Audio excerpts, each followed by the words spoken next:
Hello friends, welcome to খেল দুনিয়া। কালকের গোয়ার বিরুদ্ধে লজ্জাজনক হারের পর আওয়াজ উঠেছে কিন্তু গো ব্যাক জুয়ান। এছাড়াও মোহনবাগানের জন্য কিন্তু আরও দুঃসংবাদ অপেক্ষা করছে লিস্টন কোলাসোকে নিয়ে। তো সব নিয়ে আলোচনা করবো এই ভিডিওতে। পুরোটা জানার জন্য অবশ্যই ভিডিওটা শেষ অবধি তোমরা চোখ রেখো।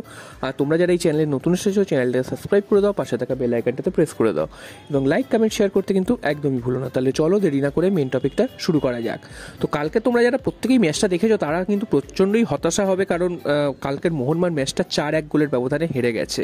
তো মোহনবাগান ম্যাচটা হারের থেকেও বড় কারণ হচ্ছে মোহনবাগান কিন্তু জঘন্য খেলেছে এবং কোচের কিন্তু অসংখ্য ভুল ডিসিশন, যার খেসারত কিন্তু এই 4-1 গোলের হার। তো ম্যাচটা মোহনবাগান প্রথম থেকেই কিন্তু ধরতেই পারেনি এবং মোহনবাগান প্রথম থেকেই কিন্তু আউটপ্লেড হয়ে গেছিল ম্যাচটাতে। তো 10 মিনিটের মাথায় পেনাল্টি দিয়ে শুরু এবং তারপর কিন্তু সারা ম্যাচে মোহনবাগান প্রায় অ্যাটাক করতে পারেনি বললেই বলা যায়। গোলমুখে শট তো প্রায় নেই মোহনবাগানের, এবং গোলমুখে যদি শট না থাকে তাহলে সেই ম্যাচ মোহনবাগান জিতবে কী করে।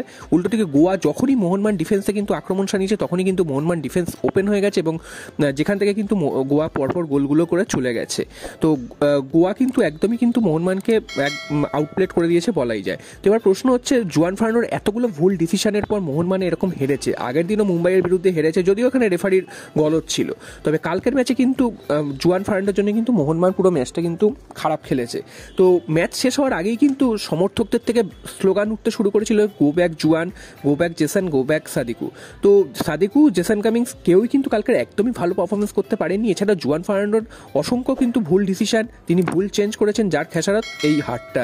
তো জুয়ান ফার্নান্ডো কিন্তু এই হারের পর বলছে সমর্থকদের মতন নাকি তিনিও খুব হতাশ এবং তিনিও যারা তার বিরুদ্ধে আওয়াজ তুলেছে তাদেরকে তিনি শ্রদ্ধা করেন এবং তিনি চ্যালেঞ্জ নিতে ভালোবাসেন, তিনি তার কাজ করে যাবেন। তো যতই তিনি এই কথাগুলো বলুক, তার পারফরমেন্স কিন্তু দিন দিন খারাপ হচ্ছে এবং প্রত্যেকটা ম্যাচেই কিন্তু এর প্রকট হচ্ছে। মোহনবাগান যেসব ম্যাচে এগিয়ে গেছে সেই ম্যাচেও কিন্তু তার ভুল ডিসিশনের জন্য মোহনবাগান তারপর কিন্তু গোল খেয়ে যায় এবং ম্যাচ হেরে যায় বা ম্যাচ ড্র হয়। তো বারবার একই জিনিস ঘটছে এবং জুয়ান ফার্নান্ডোর কোনো কিন্তু প্ল্যানিং নেই, কোনো প্ল্যান বি নেই এবং যেসব প্লেয়ারদের খেলাচ্ছেন তিনি, যেসব চেঞ্জ করছেন সেটাও কিন্তু ভুল। কালকের কিন্তু লাস্ট 25 মিনিট মোহনবাগানকে 10 জনে খেলতে হয়েছে সবকটা চেঞ্জ হয়ে যাওয়ার জন্য। ব্র্যান্ডন হ্যামিল তিনিও কিন্তু চোট পেয়ে বাইরে চলে গেছেন। আর এছাড়াও কিন্তু যে মোহনবাগানের যিনি ফিটনেস কোচ আছে তার কি ভূমিকা সেটাও কিন্তু বোঝা যাচ্ছে না। এতগুলো প্লেয়ার পরপর এত চোট পাচ্ছে, এটাও কিন্তু ভাবার বিষয়, কারণ কোনো দলে কিন্তু এত চোট আঘাত হচ্ছে না। খেলতে গেলে চোট আঘাত হবে ঠিক কথা, কিন্তু এত চোট আঘাত কিন্তু অন্য কোনো দলে হচ্ছে না। তো সেখান দিয়েও দেখতে হবে যে মোহনবাগানের ফিটনেস ট্রেনার তিনি কি করছেন, কারণ এতগুলো চোট আঘাত এবং যারা চোট পাচ্ছেন তারা কিন্তু অনেক দিনের জন্য বাইরে চলে যাচ্ছেন। এমন না যে 1-2 ম্যাচ তারা অফ থাকছেন, তা না। সাহাল আব্দুল সামাদ তিনি তো অনেকগুলো ম্যাচ বাইরে চলে গেলেন। দিমিত্রি পেটাডস তিনিও কিন্তু ছিলেন না অনেকগুলো ম্যাচ। মনবীর সিং তিনিও ছিলেন না। আনোয়ার আলী এখনও কবে আসবেন তার কোনো ঠিক নেই। তো সব মিলিয়ে মোহনবাগান কিন্তু সাফার হচ্ছে এত ভালো দল গড়েও।